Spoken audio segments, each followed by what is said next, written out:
ميلاده أخي في الله xalfadan oo ahayd mid si heer sare loo soo agaasima ayaa waxa lagu weynaynayay xuska dhalashada nabigeena Maxamed naxariis iyo nabadgelyo korkiisa ahaatee xalfadan ayaa waxa lagu qabtay dugsiga hoose dhexe iyo sare ee Al-Ihsaan oo kamid ah iskuulada ku yaala magaalada Muqdisho xalfadan ayaa intay socotay waxa lagu soo bandhigay nabi amaan iyo nashiidooyin kala duwan oo lagu weynaynayay xabiibkeena Maxamed naxariis iyo nabadgelyo korkiisa ahaatee sidoo kale waxa goobta ka hadlay inta ay xalfadan socotay dhalinyaro iyo arday iyagoo ku dheeraaday hadalka isla markaasina xusay inay muhiim tahay in si wanaagsan loo raaco dariiqada uu baneeyay nabigeena Maxamed naxariis iyo nabadgelyo korkiisa ahaatee أحمد يا حبيبي أحمد يا حبيبي Sheekh Bashiir Sheekh Cabdi Kariim oo ah maamulaha iskuulka hoose dhexe iyo sare ee Al-Ihsaan oo ka socotay xalfadan ayaa wuxuu si xeel dheer uga hadlay muhiimadda ay leedahay xalfadan in la xuso markasta oo ay ku aadan tahay dhalashada nabigeena Maxamed naxariis iyo nabadgelyo korkiisa ahaatee waxaan islaahay dhammaan wixii oo meesha loogu talagalay oo dhan u baxay dhaguhu way buuxaan dadkuna markay sidaas kala marayaan waxaa laga yaabaa wax badan inayna sii weelaynin waan soo gabagabaysanaynaa laakiin waxaan rabaa maadaama laga hadlay nabigeena Maxamed calayhi salaatu wasalaam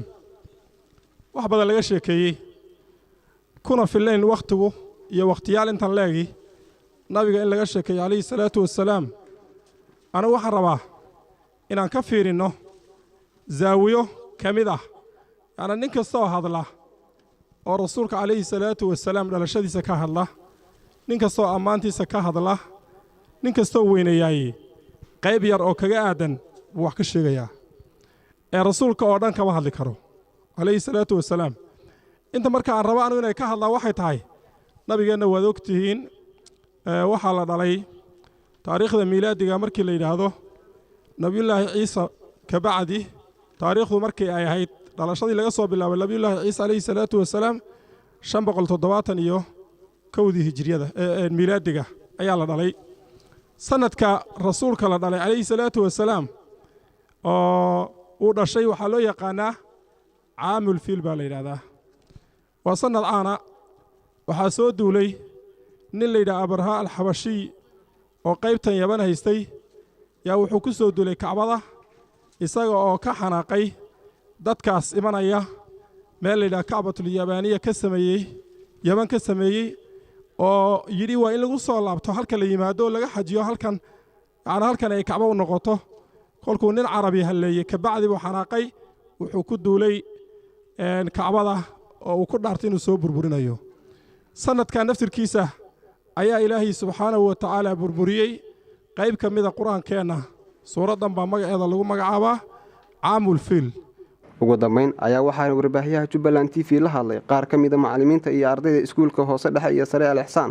iyagoo ka hadlay dareenkooda ku aadan xuskan dhalashada nabigeena Maxamed naxariis iyo nabadgelyo korkiisa ahaatee sidoo kale waxay sheegeen inay ka qayb qaadanayaan xus kasta iyo xalfad kasta oo loogu talagalay in lagu xuso nabigeena Maxamed naxariis iyo nabadgelyo korkiisa ahaatee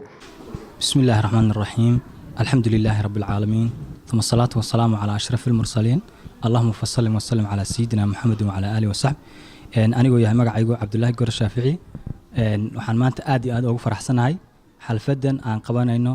oon ku weynaynayno dhalashadii nabigeena Maxamed sallallahu alayhi wasallam ihtifaalkiisa oo meel kasta oo caalamka kamid ah bisha Rabiul Awwal 12 markii la gaaro sano kale looga xuso dadka ay aqeedadoodu saxan tahay aad baan ugu faraxsanahay maanta inaan qabano xalfadaas muhiimka oo dhammaan ardayda iskuulka Al-Ihsaan ay ka qayb qaateen waxaan ayagana u mahadcelinayaa ardayda iskuulka Al-Ihsaan ee sida qaayaha iyo qiimaha la u soo abaabushay xalfadan waxaan kaloo ayada u mahadcelinayaa si lama taabtaan ugu mahadcelinayaa TV-ga Jubbaland oo asaguna masraxan ka geystay gacan weyn waxaan kaloo u mahadcelinayaa maamulaha iskuulka Sheekh Bashiir Cabdi Kariim oo asaguna gacan weyn ka geystay maanta waxaan aad ugu faraxsanahay inaan dhigano barnaamijka ihtifaal biwlid nabiyina Maxamed sallallahu alayhi wasallam waxaan halkan uga mahadcelinaynaa TV-ga Jubbaland iyo dhammaan shaqaalaha ka shaqeeya iyo macallimiinta iskuulka hoose dhexe sare ee Al-Ihsaan waxaan sanadkiisa kala rajeynayaa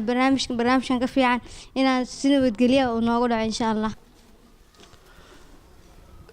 bismillaah alxamdulillaah wasalaatu wasalaamu calaa rasuulillaah aad iyo aad ayaan u faraxsanahay maanta haddaana iskuulka Al-Ihsaan in ma arkaysaaya aan dhigano الاحتفال بمولد النبي صلى الله عليه وسلم حفلات كسابسن دلشada nabigeena maxamed sallallahu alayhi wasallam aan ku weyneynayno aan ku qadarinayno aan ku qiimeynayno inaan dhigna aad iyo aad ayaan ugu faraxsanahay waxa kale oo rabaa inaan meeshan ugu mahad celiyo TV-ga Jubbaland oo aad iyo aad u mahadsan oo ma arkaysaa naftirkiisa qayb weyn ka qaaday in xafladan maanta noo suurto gasho aan sameeyno waxaan salaamayaa maamulaha iskuulka Al-Ihsaan macallimiinta dhammaan iyo waxaan salaamayaa ardayda waxaan leeyahay sanadkan sanadkiisa kale Ilaahay barwaaqo iyo bashbash baraara Allah nuu gaarsiiyo السلام عليكم ورحمة الله وبركاته. dhulkii ay dhex joogeen abaaruhu ka dhacayeen dhamaantiisa baraka rabbigaan ku dheeho dhaqaaq xoolihii gabay dhigil buuxshay idilkood maxamed jawhar warbaahinta dowlad goboleedka Soomaaliya Jubbaland Muqdisho